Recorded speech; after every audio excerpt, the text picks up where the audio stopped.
നമസ്കാരം.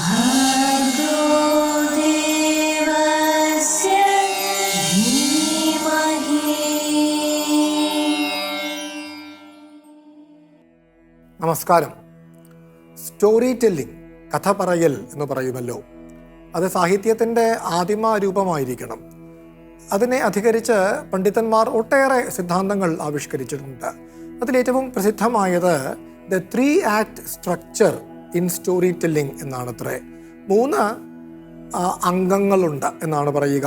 നമ്മൾ അംഗത്രയമെന്നോ 3 അംഗ ഘടനയെന്നോ വിളിക്കാം.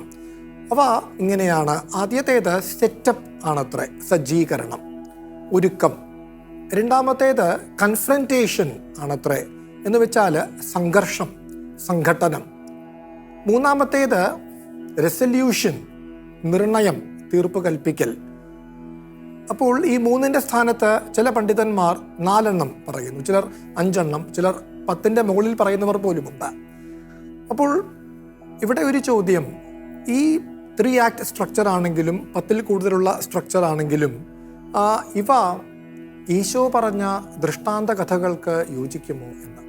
നൂറ്റാണ്ടുകൾക്ക് മുമ്പ് ഈശോ പറഞ്ഞ ദൃഷ്ടാന്ത കഥകൾക്ക്, ഈ ധൂർത്തപുത്രൻ്റെ കഥ പോലെയുള്ള ദൃഷ്ടാന്ത കഥകൾക്ക് ഇവ യോജിക്കുമോ എന്നൊരു ചോദ്യമുണ്ട്. തീർച്ചയായും യോജിക്കുമെന്നാണ് അതിന് ഉത്തരം. കാരണം അത്തരം കഥകളെ, ഈശോ പറഞ്ഞ ധൂർത്തപുത്രൻ്റെ കഥ തുടങ്ങിയ കഥകളെ അവലംബിച്ചാവുമല്ലോ ഈ സിദ്ധാന്തങ്ങൾ പണ്ഡിതന്മാർ രൂപപ്പെടുത്തിയത്. അതായത് ഒരു കഥ എങ്ങനെ പറയണമെന്നുകൂടി നാം ഈശോ പറഞ്ഞ കഥകളിലൂടെ മനസ്സിലാക്കുന്നു. കഥകൾ മാത്രമല്ല മനസ്സിലാക്കുക, അതിലൂടെ ഒരു കഥ എങ്ങനെയാണ് ഏറ്റവും ഫലപ്രദമായി പറയുക എന്നുകൂടി നാം മനസ്സിലാക്കുകയാണ്. അതെ, ഈശോ പറഞ്ഞ ധൂർത്തപുത്രൻ്റെ കഥ തുടങ്ങിയ കഥകൾ, ദൃഷ്ടാന്ത കഥകൾ വിവരിക്കുന്ന എപ്പിസോഡാണ് നാം ഇപ്പോൾ ചെയ്യാൻ പോകുന്നത്. ഗുഡ്നസ് ടിവിയിലെ എല്ലാ മാന്യ പ്രേക്ഷകർക്കും ഞങ്ങൾ ഭർഗോ ദേവസ്യ ധീമഹി എന്ന് പേരിട്ട് വിളിക്കുന്ന ക്രിസ്തു ഭാഗവത ചർച്ചയുടെ ഇന്നത്തെ എപ്പിസോഡിലേക്ക് ഹാർദമായി സ്വാഗതം ചെയ്തുകൊള്ളുന്നു. എന്നത്തെയും പോലെ ഇന്നും നമുക്കൊപ്പം സണ്ണിയച്ചനുണ്ട്. PC ദേവസ്യ സാറിൻ്റെ ശിഷ്യനും സംസ്കൃത ഭാഷാ സ്നേഹിയും കാഞ്ഞിരപ്പള്ളി രൂപതാംഗവും എൻ്റെ പ്രിയപ്പെട്ട മാന്യ സുഹൃത്തുമായ സണ്ണി കുരുവിള മണിയാക്കുപാറ എന്ന സണ്ണിയച്ചനെ ഹാർദമായി സ്വാഗതം ചെയ്തുകൊള്ളുന്നു. ക്രിസ്തു ഭാഗവതത്തിലെ തിരഞ്ഞെടുത്ത ശ്ലോകങ്ങൾ ഗാനാത്മകമായി പാടിത്തരാൻ നമുക്കൊപ്പം അതുല്യ രാജേഷ്, നമ്മൾ കഴിഞ്ഞ എപ്പിസോഡിൽ പരിചയപ്പെടുകയുണ്ടായി, നമുക്കൊപ്പമുണ്ട്. അതുല്യയെ ഹാർദമായി സ്വാഗതം ചെയ്തുകൊള്ളുന്നു.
അച്ഛാ, ഒരു സ്റ്റോറി ടെല്ലിങ്ങിനെ കുറിച്ച് പറഞ്ഞുകൊണ്ടാണ് നമ്മൾ ഇന്നത്തെ എപ്പിസോഡ് ആരംഭിച്ചത്. അതിലെ ഒരു 3 അംഗ ഘടന അത് 3-ൻ്റെ സ്ഥാനത്ത് 10 വരെ പോകുന്നവരുണ്ട്, 10-ലേറെയും പോകുന്നവരുണ്ട്.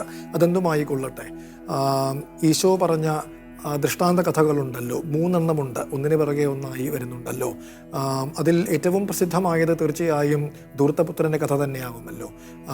അത് ദേവസ്യ സാറ് ദുർവ്യയിനഃ സുതസ്യ കഥ എന്ന പേരിൽ വളരെ മനോഹരമായിട്ട് ഒരു അധ്യായം തന്നെ അതിനു വേണ്ടി നീക്കി വെച്ചിട്ടുണ്ട്. നമ്മളതിനെക്കുറിച്ചാണെന്ന് കൂടുതലായും സംസാരിക്കുക.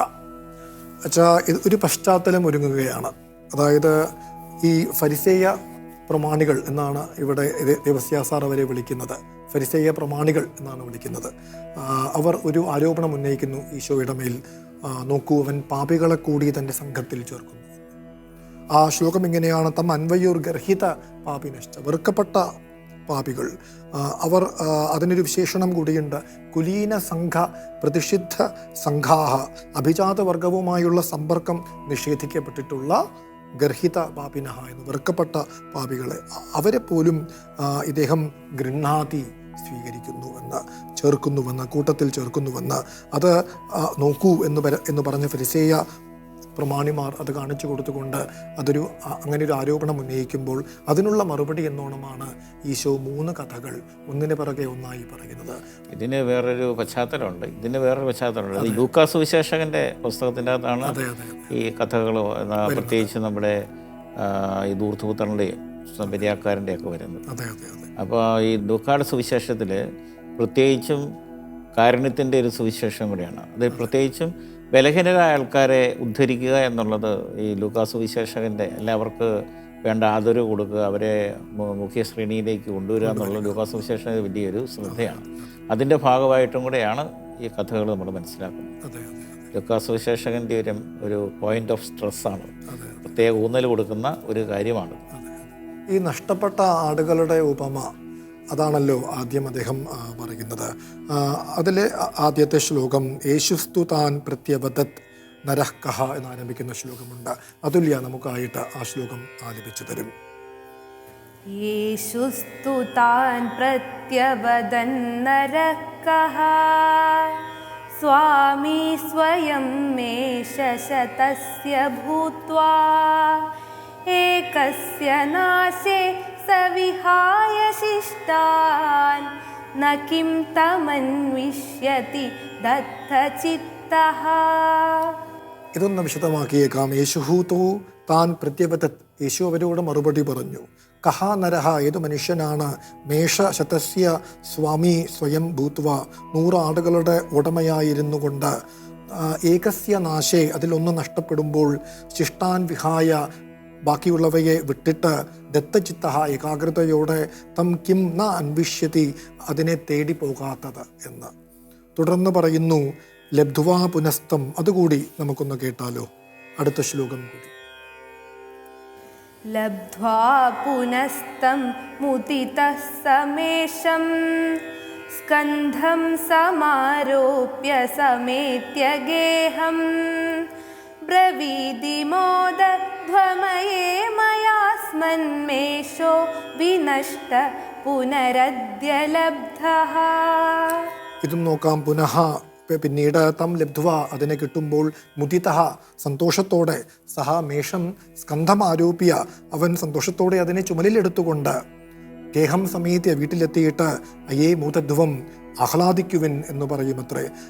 വിനഷ്ടഃ അസ്മൻ മേഷഃ അദ്യ പുനഃ മയാ ലബ്ധഃ, നഷ്ടപ്പെട്ട ആടിനെ ഇതാ എനിക്ക് തിരിച്ചു കിട്ടിയിരിക്കുന്നുവെന്ന്. ഇതാണ് നഷ്ടപ്പെട്ട ആടിൻ്റെ ഉപമ. വളരെ മനോഹരമായിട്ട് 2 ശ്ലോകങ്ങളിൽ അദ്ദേഹം അത് ഉൾക്കൊള്ളിച്ചിട്ടുണ്ട്. അപ്പോൾ ഇവിടെ ഒരാടിന് നഷ്ടമാവുന്നു, ആടിനെ തേടി പോകുന്നു, ആടിനെ കണ്ടുകിട്ടുന്നു, ആഹ്ലാദിക്കുന്നു. അപ്പോൾ ഇതേ രീതിയിലാണ് തൊട്ടടുത്ത ഉപമയും വരുന്നത്, ഈ നഷ്ടപ്പെട്ട നാണയങ്ങളുടെ ഉപമ എന്നതും. അതുകൊണ്ടായിരിക്കണം ദേവസ്യ സാറ് സമാനമായ സംഗതിയാണ്. ഈ ആടിൻ്റെ സ്ഥാനത്ത് നാണയം, അത്ര വ്യത്യാസമേ ഉള്ളൂ. അതുകൊണ്ടായിരിക്കണം ദേവസ്യ സാറ് ക്രിസ്തുഭാഗവതത്തിൽ അത് വിട്ടുകളഞ്ഞിട്ടുള്ളത്. അദ്ദേഹം ഇതിനുശേഷം നേരെ ഒരു ശ്ലോകം കൂടിയുണ്ട്, അതിനുശേഷം നേരെ അദ്ദേഹം നമ്മുടെ ഈ ധൂർത്തപുത്രൻ്റെ ഉപമയിലേക്ക് കടക്കുകയാണ്. അപ്പോൾ അതിനെക്കുറിച്ച് ഈ നാണയങ്ങളുടെ ഉപമ വിട്ടുകളഞ്ഞത് ഈ കാരണം കൊണ്ട് തന്നെയാവുമല്ലോ. അത് എല്ലാം ഉൾപ്പെടുത്താൻ പറ്റാത്തതുകൊണ്ടും കൂടിയായിരിക്കാം. കൂടിയായിരിക്കാം. അതെ. അപ്പോൾ ഏതാണ്ട് അതേ തന്നെയാണ്. അതായത് ഈ നാണയം നഷ്ടമാകുന്നു, നാണയം തേടിപ്പോകുന്നു, നാണയം കണ്ടുകിട്ടുന്നു, ആഹ്ലാദിക്കുന്നു, ഈ ചുറ്റുമുള്ളവരെ കൊണ്ട് ആഹ്ലാദിപ്പിക്കുകയും ചെയ്യുന്നു. അങ്ങനെയാണ് അതും അവസാനിക്കുന്നത്. അപ്പോൾ വലിയ വ്യത്യാസമൊന്നുമില്ല. ഇതിന് ശേഷമാണല്ലോ ബൈബിളിൽ ധൂർത്തപുത്രൻ്റെ ഉപമ, ഈ രണ്ട് ഉപമ കഥകളെയും കവിഞ്ഞു നിൽക്കുന്ന, മഹത്വത്തിൽ കവിഞ്ഞു നിൽക്കുന്ന ഒട്ടേറെ ഈ സവിശേഷതകളോട് കൂടിയ ഒരു ഉപമയാണ്, ഒരു കഥയിലേക്കാണ് നമ്മൾ കടക്കുന്നത്. അപ്പോൾ അതിന് ഒരു പശ്ചാത്തലമെന്നോണം അദ്ദേഹം പറയുന്ന ഒരു ശ്ലോകമുണ്ട്. അതുകൂടി നമുക്കൊന്ന് കേൾക്കാം. ബ്രവീമി യുഷ്മാനിഹ എന്ന് പറയുന്ന ഒരു മനോഹരമായ, ഒരു അർത്ഥവത്തായ ഒരു ശ്ലോകമുണ്ട്. അതുകൂടി നമുക്കൊന്ന് കേൾക്കാം. ഈ ആടിൻ്റെ ഉപമ പറഞ്ഞതോടുകൂടി വാസ്തവത്തിൽ ധൂർത്തപുത്രൻ്റെ ഉപമയ്ക്കുള്ള ഒരു ഒരുക്കവും കൂടെ ആയി. ഒരുക്കം അത് ചിന്താധാരയാണല്ലോ. അതെ. എല്ലാം പരസ്പരം കണക്റ്റഡ് ആയിരിക്കുകയാണല്ലേ, ബന്ധപ്പെട്ട് കിടക്കുകയാണ്. ബ്രവീമി യുഷ്മാനിഹ തേഷു പാപേഷ്വേകോപി പശ്ചാത്തപതി സ്വയം ചേത് ഭവേത് പ്രഹർഷസ്ത്രിദിവേ ബഹൂനാം സുധാർമികാണാം വിഷയേന താവാൻ. ബ്രവീമി യുഷ്മാൻ അഹം യുഷ്മാൻ ബ്രവീമി, ഞാൻ നിങ്ങളോട് പറയുന്നു. ഇഹ തേഷു പാപേഷു ഏകഹ അപി സ്വയം പശ്ചാത്തപതി ചേത്. ഇവിടെ ഈ പാപികളിൽ ഒരുവനെങ്കിലും സ്വയം പശ്ചാത്തപിക്കുന്നുവെങ്കിൽ ത്രിദിവേ പ്രഹർഷഃ ഭവേത്, സ്വർഗലോകത്തിൽ അത്യാഹ്ലാദമുണ്ടാകുമെന്ന്. ബഹൂനാം സുധാർമികാണാം വിഷയെ താവാൻ ന ഭവേത് എന്നും പറഞ്ഞു വെക്കുന്നു. ധാർമ്മികരായ വളരെ പേരുടെ കാര്യത്തിൽ അത്രത്തോളം ഉണ്ടാവണമെന്നില്ല. അപ്പോൾ ഇവിടെ പാപികളിൽ ഒരുവൻ സ്വയം പശ്ചാത്തപിച്ചാൽ, ആ സ്വയം പശ്ചാത്തപിക്കുക എന്നതിലൊരു സംഗതിയുണ്ട്. കാരണം ഈ ആടിൻ്റെ കാര്യത്തിലും നാണയത്തിൻ്റെ കാര്യത്തിലും അവയ്ക്ക് സ്വയം തിരിച്ചു വരാനൊക്കില്ലല്ലോ. അപ്പോൾ അതുകൊണ്ടാണ് തേടിപ്പോയത്. ഇനി പറയാൻ പോകുന്ന കഥയിൽ അങ്ങോട്ട് തേടി പോകുന്നില്ല, ഇങ്ങോട്ട് തേടി തിരിച്ചു വരാൻ പോവുകയാണ്. അപ്പോൾ സ്വയം എന്ന വാക്ക് വളരെ പ്രസക്തമാണ്. സ്വയം പശ്ചാത്തപിച്ചുകൊണ്ടാണ് ധൂർത്തപുത്രൻ തിരികെ വരുന്നത്. സ്വയം പശ്ചാത്തപിച്ചുകൊണ്ടാണ്, അപ്പൻ അങ്ങോട്ട് തേടി പോകുന്നില്ല. സാറ് പറഞ്ഞ് വളരെ ശരിയാണ്. കർത്താവ് കാരുണ്യം കാണിക്കുന്നത് ഇങ്ങനെ സ്വയം പശ്ചാത്താപം എന്ന് പറയുന്നത് അതിൻ്റെ അകത്തൊരു നിർണായക ഘടകമാണ്. ഈ മാനസാന്തരപ്പെടുക എന്നാണല്ലോ അതിൻ്റെ മലയാളം. പശ്ചാത്താപം എന്ന സംസ്കൃതത്തിലും വളരെ മനോഹരമായിട്ട് ആ പദ്യം അദ്ദേഹം ചമച്ചിട്ടുണ്ട്. ഇത് ഒരു പശ്ചാത്തലം ഒരുക്കുകയാണ്. അല്ലെങ്കിൽ ഇവിടെ സ്വയം എന്ന വാക്ക് ഏറ്റവും അനുവർത്ഥമാണെന്ന് നമ്മൾ മനസ്സിലാക്കിയല്ലോ. അത് വെച്ചുകൊണ്ടാണ് തുടർന്ന് അദ്ദേഹം ധൂർത്തപുത്രൻ്റെ കഥയിലേക്ക് കടക്കുന്നത്. അദ്ദേഹം പറഞ്ഞു തുടങ്ങി എന്ന് പറഞ്ഞൊരു ആമുഖമായൊരു പദ്യം കൂടി അദ്ദേഹം ചേർക്കുന്നുണ്ട്. അതുകൂടി നമുക്കൊന്ന് കേൾക്കാം. ഗുരുസ്തതഃ എന്ന് അദ്ദേഹം ശ്രോതാക്കളോട് അദ്ദേഹം ദുർവ്യയശീലനായ പുത്രൻ്റെ കഥയെ ആഖ്യാനം ചെയ്തു എന്ന് പറയുന്നൊരു ശ്ലോകം കൂടിയുണ്ട്. അതുകൂടി കഴിയുമ്പോഴാണ് അദ്ദേഹം കഥ ആരംഭിക്കുന്നത്. ഒരിക്കൽ എന്ന് പറഞ്ഞുകൊണ്ട് കഥ ആരംഭിക്കുന്നത്. ഗുരുസ്തതഃ എന്ന ശ്ലോകം കൂടി കേൾക്കാം.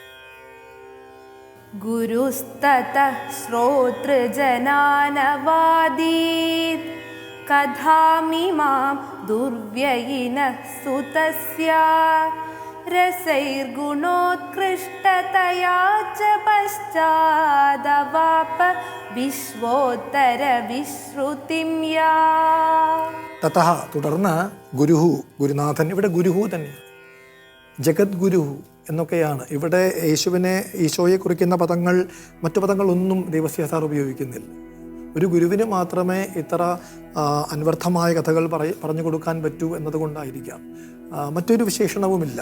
ഗുരുഹു, ജഗത് ഗുരുഹു, അത്തരം ഗുരു സംബന്ധിയായ പദങ്ങൾ മാത്രമാണ് ഇവിടെ ഈശോയെ ഈ സർഗത്തിൽ ഉടനീളം അദ്ദേഹം ഉപയോഗിക്കുന്നുള്ളൂ വിശേഷിപ്പിക്കുവാനായിട്ട്.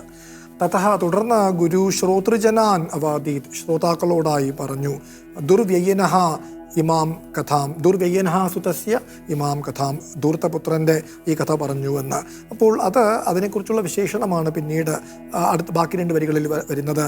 രസൈഹി ഗുണോത്കൃഷ്ടതയാ ച പശ്ചാത് അവാപ വിശ്വോത്തര വിശ്രുതിം യാ ഇതൊന്ന്, അല്ലെങ്കിൽ അത് പശ്ചാത് പിൽക്കാലത്ത് അത് രസം കൊണ്ടും ഗുണോത്കർഷം കൊണ്ടും അത് പിൽക്കാലത്ത് വിശ്വോത്തര പ്രസിദ്ധി ആർജിച്ചുവല്ലോ എന്ന്. ഈ 2 സംഗതികളാണ് അദ്ദേഹം പറയുന്നത്.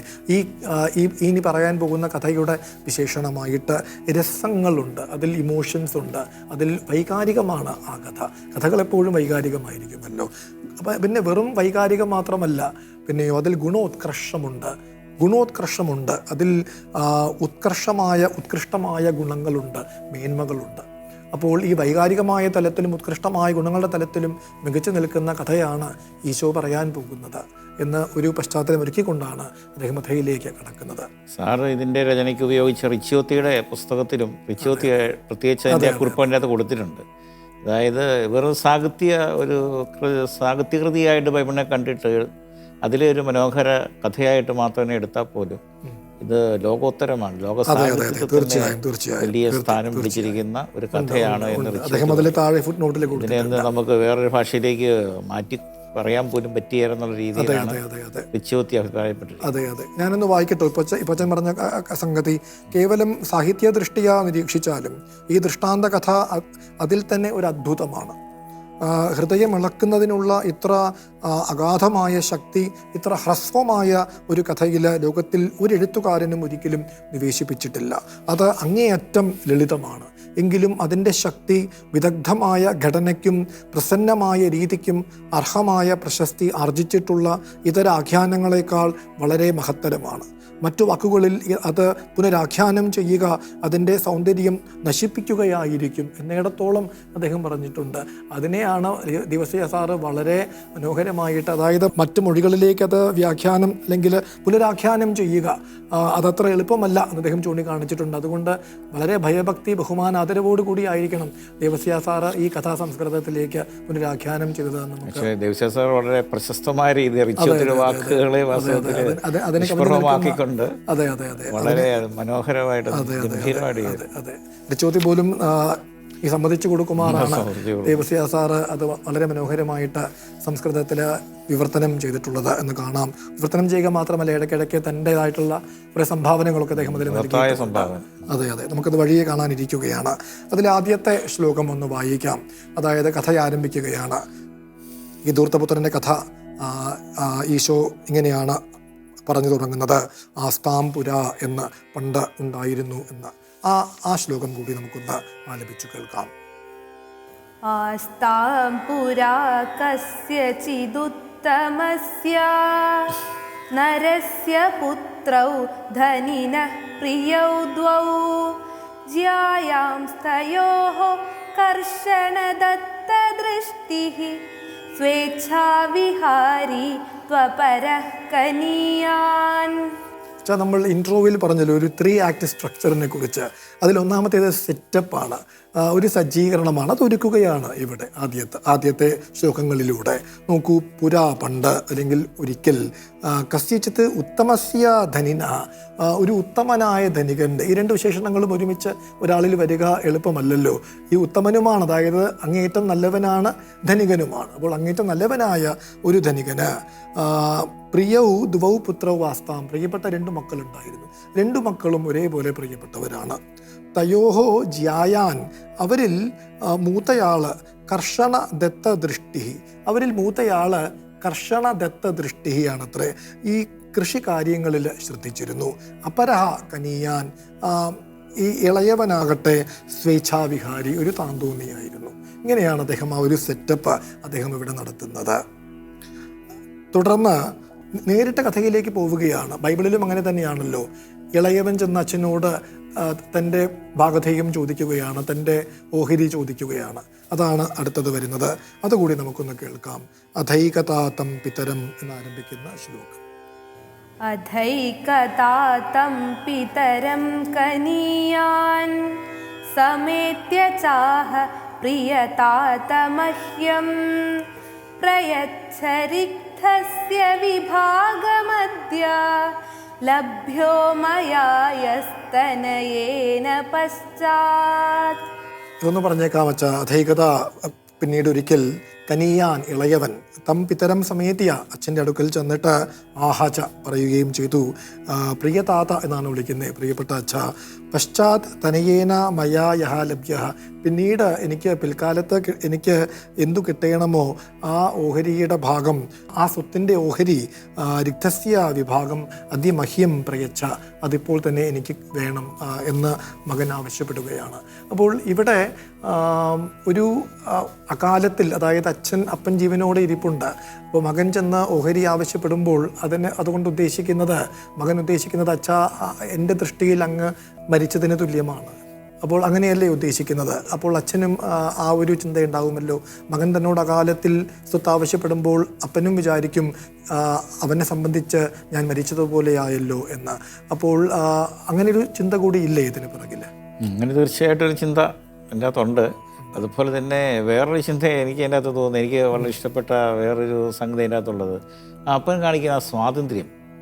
ഞാൻ ഈ ഇടവകയിലൊക്കെ സേവനം അനുഷ്ഠിക്കുന്ന സമയത്ത് പലപ്പോഴും ഉണ്ടാകുന്ന ഒരു പ്രശ്നമാണ്, ഞാൻ കണ്ടുണ്ടാകുന്ന പ്രശ്നമല്ല, ഞാൻ ഉദ്ദേശിച്ച് എൻ്റെ അടുത്ത് വരുന്നൊരു പ്രശ്നമാണ്. മക്കൾ പ്രായമായിട്ട് അപ്പം വീതം വെച്ച് കൊടുക്കുക. മക്കൾ കല്യാണം കഴിഞ്ഞു, മക്കളായി, അവരുടെ വിദ്യാഭ്യാസ ചെലവുകൾ അങ്ങനെയൊക്കെ വരുന്ന സമയത്ത് പോലും ഈ വീതം വെച്ച് കൊടുക്കുക. അതേസമയം ഇവിടുത്തെ അപ്പം നോക്കിയേ, അത് വേറൊരു വീതം വെച്ച് കൊടുക്കുന്നത് മാത്രമല്ല, ഈ മകൻ ഇച്ചിരി തോന്നിയാസിയാന്ന് അറിയാവാഞ്ഞിട്ടും കൊടുത്തെന്നുള്ളതാണ്. അപ്പോൾ അതൊന്നും സാധാരണ മാതാപിതാക്കന്മാരൊന്നും ചെയ്യാൻ മനസ്സാകുന്ന കാര്യമല്ല. അവിടെ ഒരു കാര്യം കാണുന്നത് ദൈവം കൊടുക്കുന്ന സ്വാതന്ത്ര്യമാണ്. മനുഷ്യർക്ക് പ്രതീക്ഷ വെച്ച് സ്വാതന്ത്ര്യം കൊടുത്തില്ലായിരുന്നു ആരും ഒരു പാവം ചെയ്യലായിരുന്നു. മൃഗങ്ങളൊക്കെ അവരെ വരച്ചവരെ കൂടെയാണ് പോകുന്നത്. മനുഷ്യൻ മാത്രമേ ഉള്ളൂ അവൻ തന്നെ വരയ്ക്കുന്നവരെ കൂടെയൊക്കെ പോകുന്നത്. സ്വേച്ഛ അനുസരിച്ച് സ്വന്തം ഇഷ്ടം അനുസരിച്ച് ചെയ്യുക. അപ്പം ദൈവം കൊടുത്തിരിക്കുന്ന സ്വാതന്ത്ര്യം അതങ്ങനെ വീതം വെച്ച് കൊടുത്തില്ലായിരുന്നെങ്കിൽ ദൈവം മനുഷ്യൻ്റെ സ്വാതന്ത്ര്യത്തെ തടയുകയാണ് അവിടെ ചെയ്യുന്നത്. അപ്പോൾ ഇവിടെ ഈ പിതാവ് ഈ ദൈവത്തിന്റെ ഒരു പ്രതിനിധിയായിട്ടാണ് ഈ കഥയിൽ കാണുന്നത്, അങ്ങനെയല്ലേ? തീർച്ചയായിട്ടും നമുക്ക് അങ്ങനെ കാണാൻ പറ്റുള്ളൂ. പിതാവായ ദൈവത്തെയാണ് നമ്മുടെ മനസ്സിൽ വരുന്നത്. അതെ. അപ്പോൾ അവിടെ ഒരു ദീർഘദർശനം കൂടി ഉണ്ടെന്ന് തോന്നുന്നു. കാരണം നേരെ മറിച്ച് പിതാവ് ഈ ഒരു ആവശ്യം മകൻ ഉന്നയിച്ചത് കേൾക്കുമ്പോൾ മകനെ വിളിച്ചിരുത്തി കുറേ ഉപദേശങ്ങൾ നൽകിയാൽ തീർച്ചയായിട്ടും ആ മകൻ ആ ഉപദേശം വല്ലതും സ്വീകരിക്കുമോ? ഇല്ല, സ്വീകരിക്കാനുള്ള സാധ്യതയില്ല. മനുഷ്യ സ്വാതന്ത്ര്യത്തെ കിട്ടി ദുരുപയോഗിച്ച് അവസാനം പന്നിക്കൂട്ടി ചെല്ലുമ്പോഴാണ് തിരിഞ്ഞു ചിന്തിക്കുന്നത്. അപ്പോൾ അത് സ്വയം മനസ്സിലാക്കട്ടെ എന്ന് വെച്ചിട്ടാണ്. അല്ലെങ്കിൽ സ്വാതന്ത്ര്യം മനുഷ്യൻ ആദ്യം കൊടുക്കാതിരിക്കായിരുന്നല്ലോ. മനുഷ്യന് സ്വാതന്ത്ര്യം കൊടുത്തോണ്ടല്ലേ പ്രശ്നം മൊത്തം. അതെ. അപ്പോൾ അവിടെ ഒരു ദീർഘവീക്ഷണം കൂടി ഉണ്ട്, അല്ലാതെ ഒരു സ്നേഹത്തിന്റെ അഭാവമല്ല, സ്നേഹത്തിന്റെ ഒരു ആധിക്യമാണെന്നാണ് നമുക്ക് തോന്നുന്നത്. അതാണ് സ്നേഹത്തിന്റെ ആധിക്യമായിട്ട് നമുക്ക് കാണാൻ പറ്റുമോ. മനുഷ്യ സ്വാതന്ത്ര്യം കൊടുത്ത് ദുരുപയോഗിക്കാനല്ല, പക്ഷേ സ്വാതന്ത്ര്യം കൊടുത്തില്ലെങ്കിൽ നമുക്ക് പാപം ചെയ്യാൻ പറ്റത്തില്ല. പാപം ചെയ്യുന്നത് എന്തുകൊണ്ടാണ്? സ്വാതന്ത്ര്യം ഉള്ളപ്പോഴാണ് പാപം ചെയ്യാൻ പറ്റത്തുള്ളൂ. അപ്പോൾ ഒരു ഉപദേശവും തൻ്റെ മകനിൽ യേശില്ല എന്ന് ഒരു ദീർഘവീക്ഷണത്തോടു കൂടി മനസ്സിലാക്കുന്ന ഒരു പിതാവ്, അവൻ അങ്ങനെയാണെങ്കിൽ അത് ഈ എക്സ്പീരിയൻസിലൂടെ കൂടി പഠിക്കട്ടെ എന്ന് വെച്ച് തീർച്ചയായിട്ടും നമുക്ക് അങ്ങനെ വ്യാഖ്യാനിക്കാൻ പറ്റുമോ? തെറ്റാന്ന് പറയാൻ പറ്റും. കാരണം മനുഷ്യർ ചിലർ പറഞ്ഞാൽ തലേ കയറിയാലും നമ്മൾ പറയരുത്. നമ്മൾ പച്ച മലയാളത്തിൽ പറഞ്ഞാൽ അതിനോട് എന്ത് പറഞ്ഞാലും തലേ കയറിയല്ല. അപ്പം അതിൻ്റെ പ്രത്യാഘാതങ്ങളിലൂടെയാണ് പിന്നെ തിരിച്ചു വരുന്നത്. അങ്ങനെ വരുന്നവർ പിന്നെ ഒരിക്കലും പോയെന്നും വരത്തില്ല. ചില അമിത മദ്യപാനമൊക്കെ നടത്തി ഒന്ന് നശിപ്പിച്ച് ഒരിക്കൽ തിരിച്ചു വന്നു കഴിഞ്ഞാൽ പിന്നെ തൊടത്തില്ല. എന്നാൽ അങ്ങനെയുള്ള മനുഷ്യരെ ധാരാളം നമുക്ക് കാണാനായിട്ട് സാധിക്കും. അപ്പോൾ ആ എക്സ്പീരിയൻസ് ഇല്ലാത്തടത്തോളം കാലം പലരും പറഞ്ഞാൽ അവർ മനസ്സിലാക്കിയെന്ന് വരത്തില്ല. അതെ, അതാണ് ഈ ഉപദേശങ്ങളിലൂടെ ഒരിക്കലും ആ കുട്ടിയെ നന്നാക്കാനാവില്ല എന്ന് തീർത്തും ബോധ്യമുള്ള ആ പിതാവ്, എങ്കിൽ അവൻ തൻ്റെ ആ ഒരു എക്സ്പീരിയൻസിലൂടെ, ആ ഒരു പരിചയത്തിലൂടെ അവൻ അത് മനസ്സിലാക്കട്ടെ എന്ന് വെച്ചിട്ടാവും ഈ മകൻ പറയും പോലെ. ദൈവത്തിൻ്റെ പദ്ധതി അങ്ങനെയല്ല കിടക്കുന്നത്. മനുഷ്യ സ്വാതന്ത്ര്യം കൊടുത്തോളം ദുരുപയോഗിക്കാനുള്ള സാധ്യതയുണ്ട്. അപ്പം ഒരു സത്യത്തിൻ്റെ ഒരു ഉയർത്തനേൽപ്പ് വരും. നമ്മൾ അസത്യത്തിൻ്റെ പാതയിലാണ് നടക്കുന്നതെങ്കിൽ അവസാനം നമ്മൾ സത്യത്തിന് മുമ്പിൽ തലകുനിക്കേണ്ടി വരും. അസത്യം നമ്മളെ നാശത്തിലേക്ക് കൊണ്ടുപോകും. അന്നേരം ഒരു ഉയർത്തെഴുന്നേൽപ്പിനുള്ള സാധ്യതയുണ്ട്. ഇതിലെ ഈ ബൈബിൾ വ്യാഖ്യാതാക്കളിലെ ചില സരസരായ വ്യാഖ്യാതാക്കളിൽ ഒരാൾ ഈ ധൂർത്തപുത്രൻ്റെ കഥയെ ആസ്പദമാക്കി ഈ യഥാർത്ഥത്തിൽ ഈ ധൂർത്തൻ ഈ മകനേക്കാൾ വലിയ ധൂർത്തനായിരുന്നു അത്രേ അച്ഛൻ എന്ന് അഭിപ്രായപ്പെടുന്നുണ്ട്. എന്തിൻ്റെ വിഷയത്തിൽ എന്ന് ചോദിച്ചാൽ സ്നേഹത്തിൻ്റെ, ഇപ്പോൾ അച്ഛൻ പറഞ്ഞ കാര്യമാണ്, സ്നേഹത്തിൻ്റെ കാര്യത്തിൽ മകനേക്കാൾ വലിയ ധൂർത്തനാണ് അതിലെ പിതാവ് എന്ന് വാദിക്കുന്നുണ്ട്. വളരെ ശരിയല്ലേ ആ വാദം?